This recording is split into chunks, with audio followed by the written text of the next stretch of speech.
I drove the updated Tesla Model Y. Here's why it's still the iPhone of cars. No, it's not breaking new ground anymore, but the updated Tesla Model Y Juniper is still an all-arounder that's hard to beat. It's hard to fathom this happening today, but not so long ago we collectively get really excited about the debut of a new iPhone. Livestreams broke the internet, Apple stores overflowed with launch day crowds, and everyone obsessed over the latest features. That hype has faded. Smartphones became routine, Apple's updates more iterative than revolutionary. This new iPhone 17 may be impressive, but it's no cultural moment. That same evolution came to mind while I was driving the updated Tesla Model Y. If the iPhone defined modern tech, the Model Y defined modern EVs. Good enough to be the world's best-selling car in 2023 and Tesla's biggest success. But the latest update to the Model Y no longer feels groundbreaking.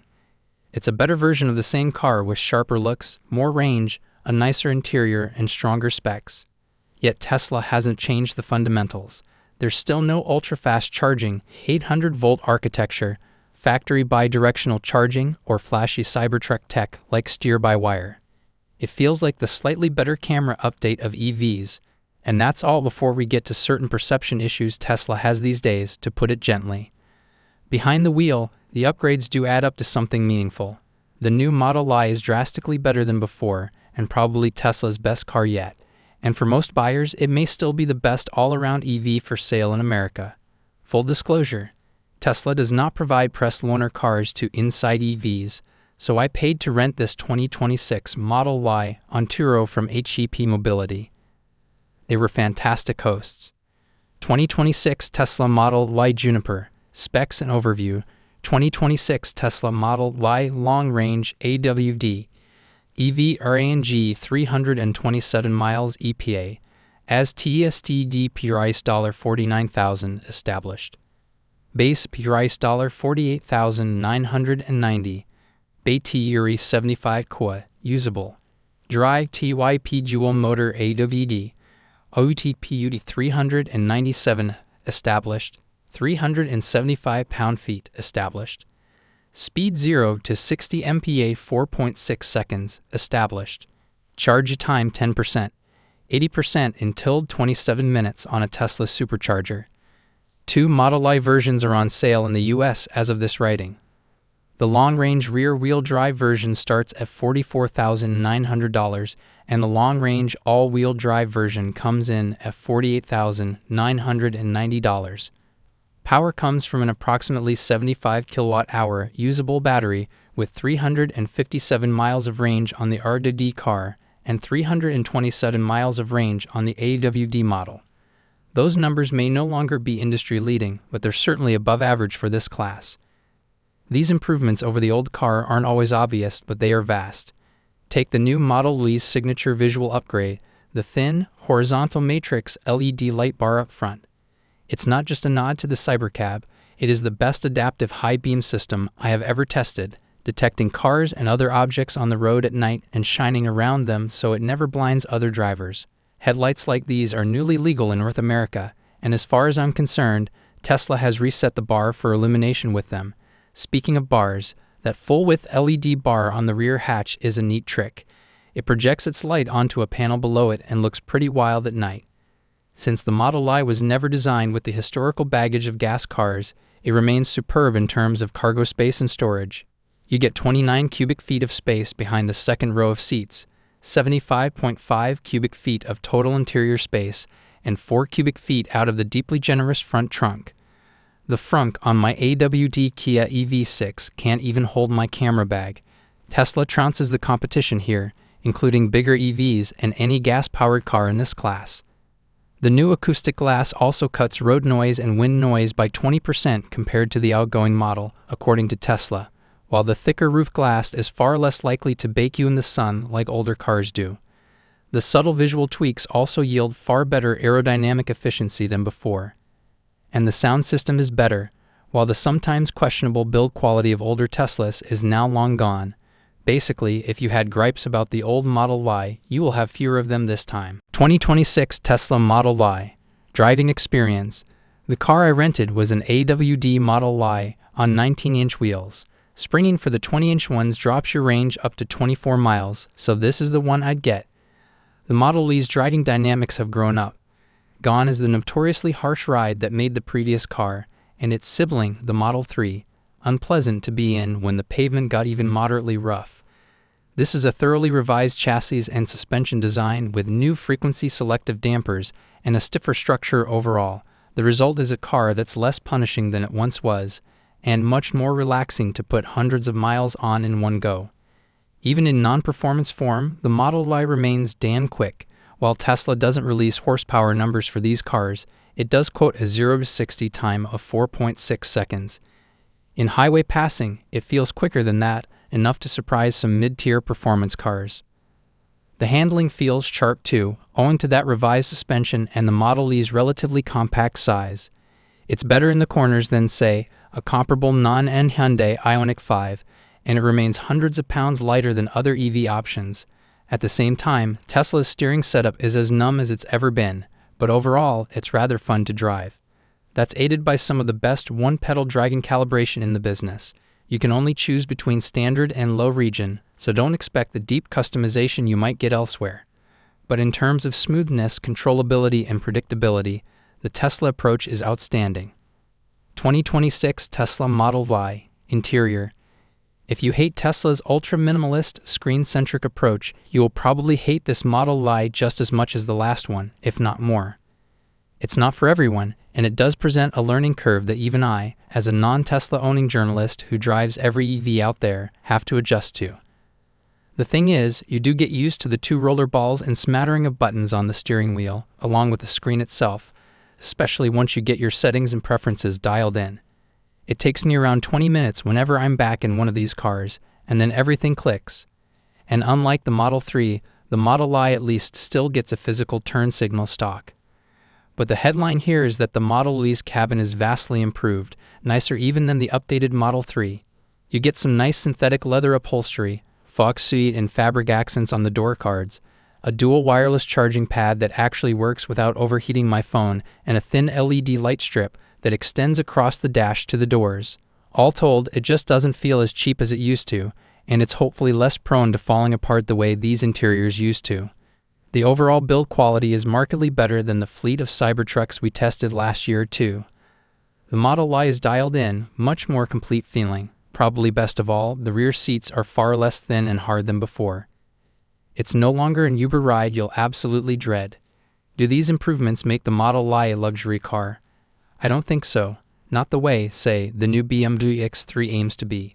But it is a much nicer piece of kit for a mainstream crossover than it once was, on par with something like a Toyota RAV4, if not nicer. But the Spartan S can sometimes be much more frustrating. I think my week of renting the Model Y was nearly up before I got the damn screen-based air vents pointed the way I wanted. 2026 Tesla Model Y Tech. If you're eyeing a Model Y or any other EV right now, Tesla's tech experience may make or break your decision. It all comes down to this: how much do you want your car to be a smartphone on wheels? Tesla's in-house designed operating system is fast, responsive, and powerful, one of the only ones I've tested that feels on par with the Chinese automakers, all of whom are using Tesla's software playbook. It's also packed with apps you may never use, low on customization, and absolutely central to the driving experience. Everything runs through the screen: the door locks, the steering wheel position, the charging door, the lighting system, the climate controls, including the heated and cooled seats and steering wheel. It all works, to be sure, but you should see if it's something you can live with before you buy one. Where Tesla is still the gold standard, in my book, is the smartphone app. It's deeply embedded into the Tesla experience and lets you remotely control an array of functions, from charging management to locking and unlocking, and even allowing access to new users. Need to plan a road trip? Do it on the app and send it to the car, complete with all the charging stops along the way. It couldn't be easier. Plenty of automakers are doing this now, sure. My Kia EV6 does some of this stuff, but it's maddeningly slow, far more limited, and not worth the annual fees Kia wants to charge me for it. In short, Tesla is the template of a modern, software-driven connected car. Outside of China, only Rivian comes close to what Tesla does, and it's still not completely on par yet. The other big piece of tech is, obviously, autopilot and full self-driving. I'll share my thoughts on those in a subsequent story, but the TLDR version is that it's quite good hands-free on the highway and outstanding in a traffic jam, but never rises above being a gimmick when you use it in city settings like the so-called robotaxis do. Make sure you understand how it works and what its limitations are before you try it. The tech experience can also be irksome in other ways. To shift into drive or reverse, you swipe a little tab up or down, respectively, on the screen. This can make quick three-point turns much trickier than they need to be. It is highly effective in knowing whether you need to go forward or backward based on the AI's interpretation of your surroundings, but that doesn't help you in a tight turn situation. There's still no 360-degree camera for parking, which feels like a major oversight for a company hinging its autonomous car dreams on cameras alone. And the entire system remains very heavily centered around FSD and automated driving assistance, since that's being hailed as the future of Tesla beyond actual cars. As I said, good, but not for everyone. 2026 Tesla Model Y range and observed efficiency. I drove the Model Y in moderate summer temperatures here in upstate New York, and it consistently delivered more than 330 miles of range on a full charge. I averaged a very impressive 3.95 miles per kilowatt hour in almost 900 miles of mixed city and highway conditions, and I had moments where I was not driving slowly. That's fantastic for an EV of this size and price class.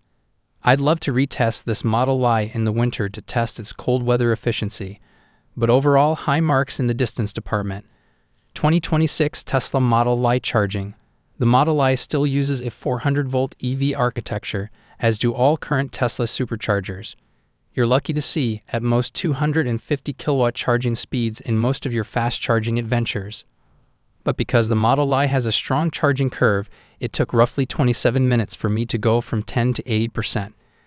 This is a reasonably quick charging car, but Tesla's pacing threat isn't Toyota or General Motors, it's BYD and Hyundai. The company may not be behind the pack compared to the average American market EV, but it is certainly not leading it anymore. But what the Model Y lacks in charging speed, it makes up for in charging ubiquity.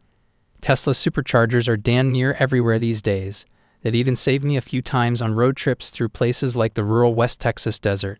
And that was with an adapter, which on a non-Tesla EV only allows access to some supercharger stations. Buying a Model Y means you can use all of them. Plus, they just work every time, plug and go. No smattering of apps or buggy credit card payment systems. Ultimately, between 330 miles of juice and a charging network that's this extensive, I find myself just not worrying about range all that much. It's a different experience than with other EVs I drive, where I'm always running a kind of mental math about my charging situation. It's as carefree and easy as these cars get. 2026 Tesla Model Y pricing and verdict. I've been an iPhone user since 2010. Like most people, I use it for just about everything. I also couldn't even tell you which one it is before I had to check for this article. It's an iPhone 15 Pro, turns out. I don't really think about it all that much. It does what I need it to do, and I'll go years without needing or wanting an upgrade. It just works. And the Tesla Model Y has been so successful because it too just works. Go walk up to somebody with their Model Y plugged into a supercharger. You think that driver could explain the nuances of their charging curve to you? Maybe. More than likely, it's just that person's car, and it all works seamlessly, and they have far fewer concerns than other EV drivers. The range gets them where they need to go, the performance outpaces any comparable gas car, and they have plenty of room for their families and all their gear.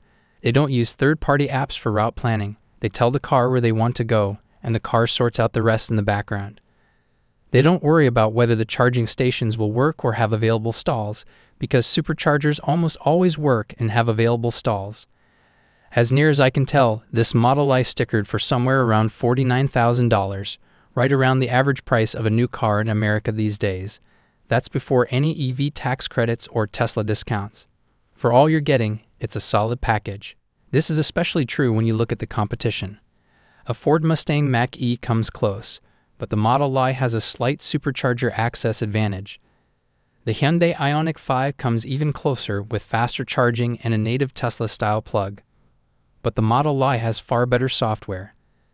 The Nissan Ariya, Volkswagen ID.4 and Chevy Blazer EV just aren't executed as well. The Lucid Gravity and Porsche Macan Electric are way more expensive. The Rivian R2 doesn't exist yet. You get the idea. Plenty of other EVs may now outclass the Model Y in individual areas, but Tesla's crossover is still the all-arounder to beat. I don't know how long Tesla can keep this going, since its focus no longer seems to be on new and better EVs. But if Apple's proved anything lately, it's that iteration over revolution can be plenty successful on its own, so long as a more disruptive product comes around. Until that day arrives, the Model Y remains the benchmark. Inside Eve's rating, top recommendation.